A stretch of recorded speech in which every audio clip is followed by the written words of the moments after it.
So I definitely just filmed this whole thing, and there was this nasty glare on my glasses. Of course. Hey everyone, it's Jody here. I know that a lot of people have been talking about the cruelty-free lifestyle lately, and I thought, while it might be old news, I should probably talk about why I am cruelty-free and that sort of thing.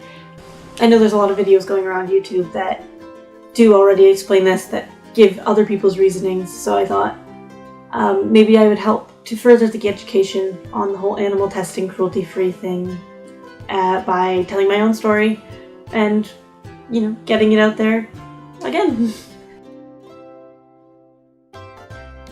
I became a vegetarian when I was about 15, 16 years old. It was really on and off for about a year, if only because I really lacked the education in how to have a healthy vegetarian diet. At that point, it wasn't like obvious to me. And to me, I just assumed that being a vegetarian meant not eating meat anymore, just cutting meat out.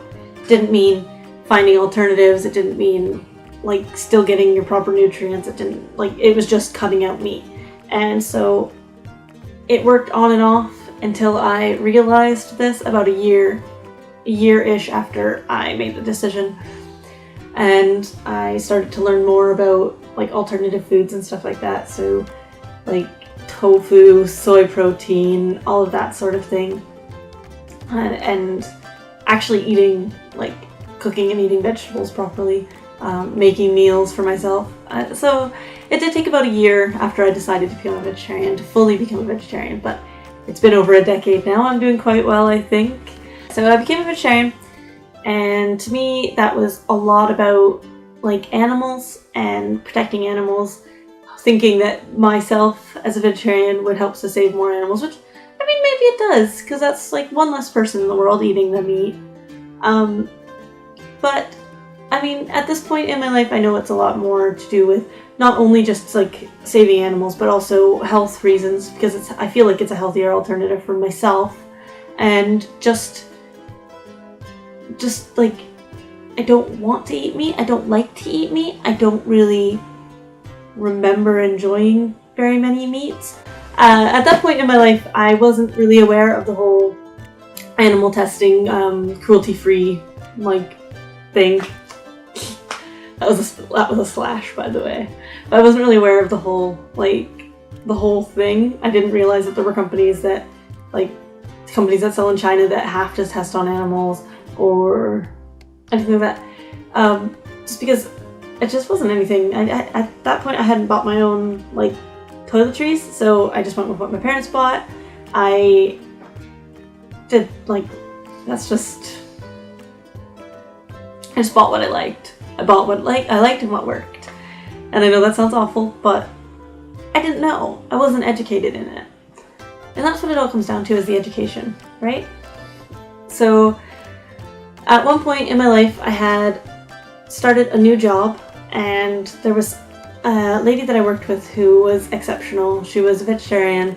She was cruelty-free. She was goals, like hippie goals. I loved her.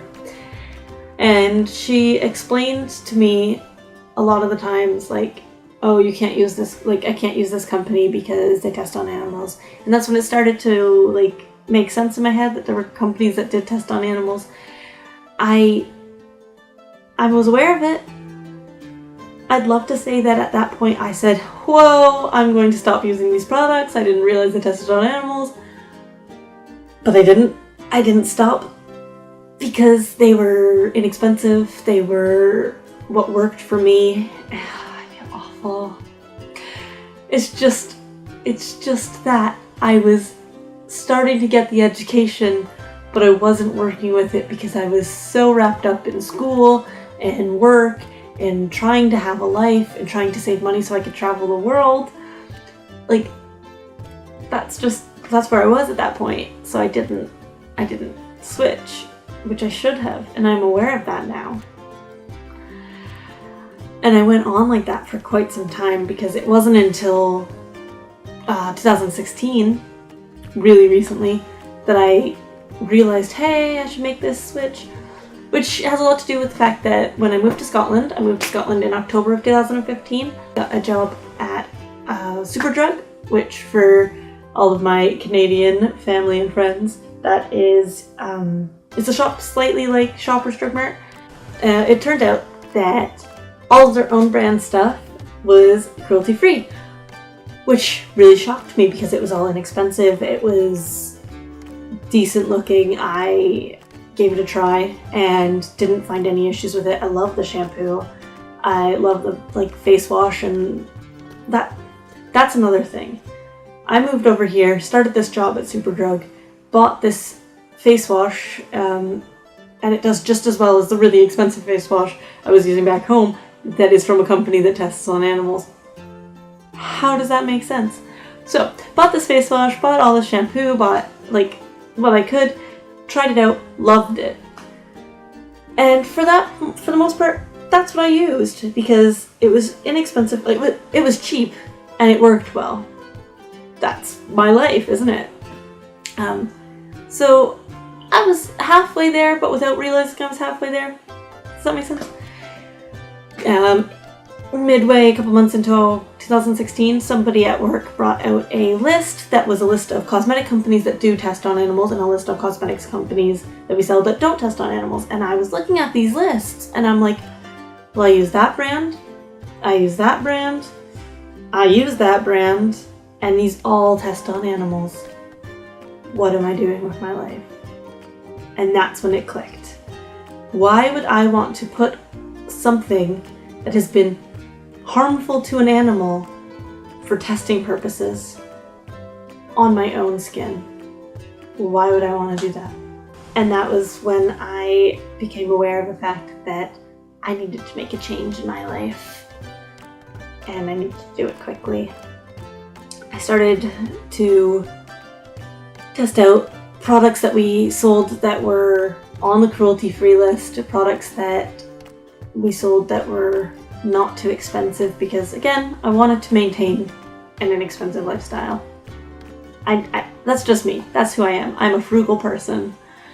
But yeah, so started trying out these products and trying to find things that were similar to the ones that I already used that were from the companies that tested on animals and worked well with my skin, that I liked. You know, just trying to find things that were comparable. And then I did, and they weren't expensive, and I I used up all of the products that I had, and then slowly rebuilt my collection of makeup and like toiletries with things that were cruelty-free. As far as my vegetarianism is concerned, I'm not a big fan of trying to dictate what other people do and don't eat. If you want to eat meat, then you eat meat. I'm going to eat what I eat, you eat what you eat. You do you. But when it comes to the whole cruelty-free thing, I am very loud about it.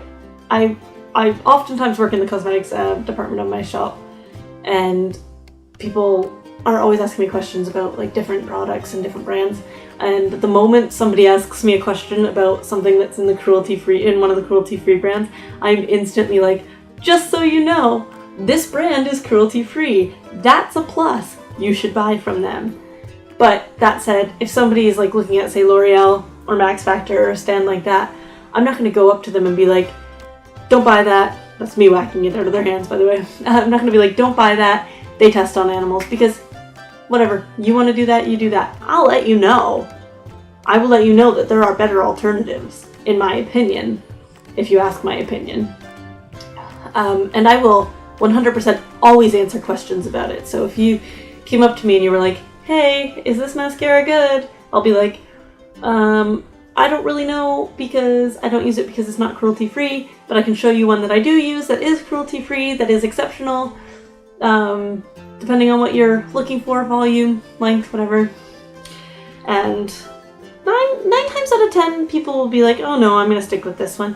But every once in a while, you'll get that one person that's like, ooh, cruelty-free, do you want to show me that? And I will, and they'll buy it, and then they'll love it, because why not? I mean, it's great product. Even getting that 1 person out of 10 aware of the fact that there are products out there that they can afford that are cruelty-free is just maybe in the future they'll look into building a better collection of makeup or using only cruelty-free things.